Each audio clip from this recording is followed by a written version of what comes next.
I'm Colin merchant from HOK.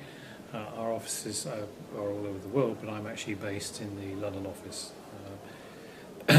I'm here to do a presentation on Skolkovo, which is a new massive project based in Moscow in Russia.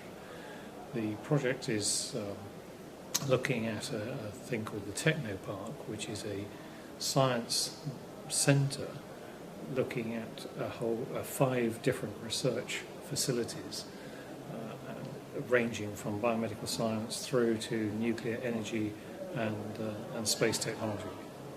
Skolkovo is an interesting foundation created by the Russian government together with other leading players in science and technology.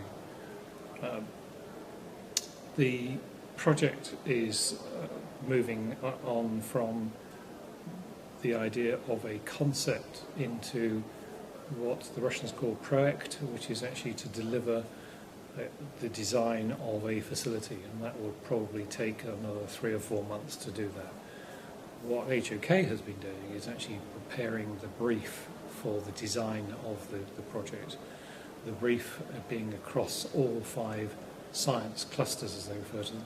It's a big project, very complex because of the way that they expect the interaction to work between the groups.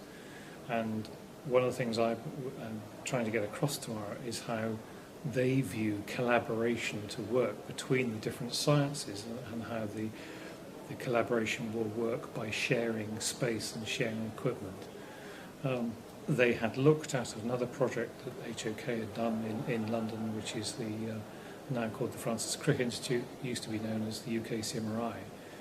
And they looked at how the collaboration should work in the Francis Crick. They felt that was not the model for them, but were interested enough in HOK to say, come and talk to us and see how we can help.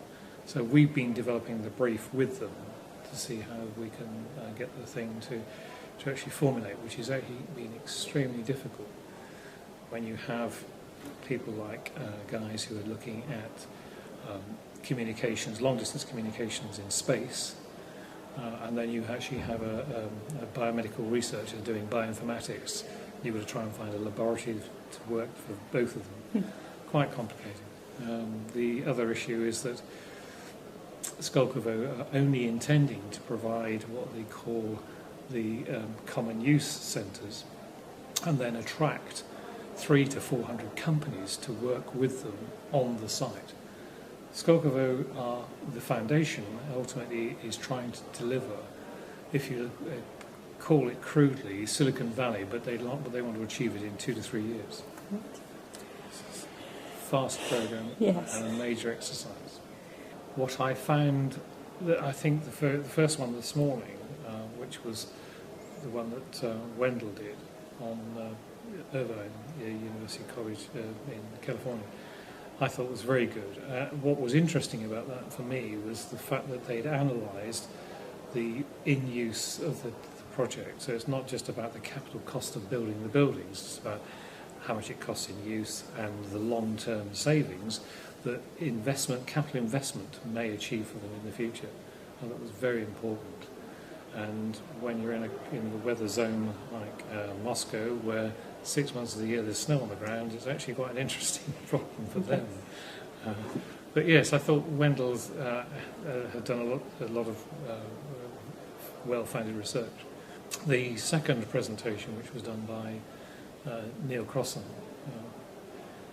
interesting because it was actually a laboratory that I worked on in a previous life when I worked at AMEC. So the observations I had were the fact that people, so for instance in AstraZeneca there are ceilingless labs, and people seem to question whether you can actually have ceilingless labs. The answer is absolutely yes, provided the buildings are maintained properly, as they should be. So I was quite interested in the sort of slight resistance to the idea of ceilingless labs.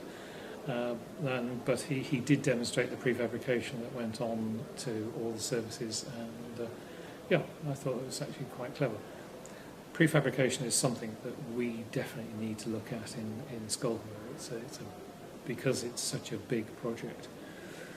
The project will be sucking in the building industry from most of Europe for the next 3 or 4 years, and prefabrication is going to be one of them, the movers that will pull the development along faster than we otherwise would live with.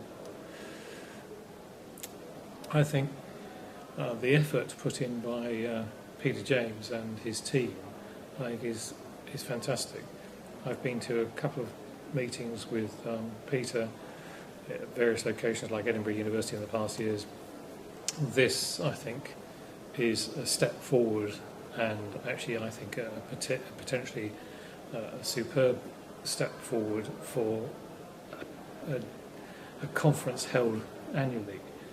What I like about it is that a lot of it is about people who use labs, design labs, and it's, to be honest, less about people who provide equipment into labs. And I think that's all to Peter and his team's strength.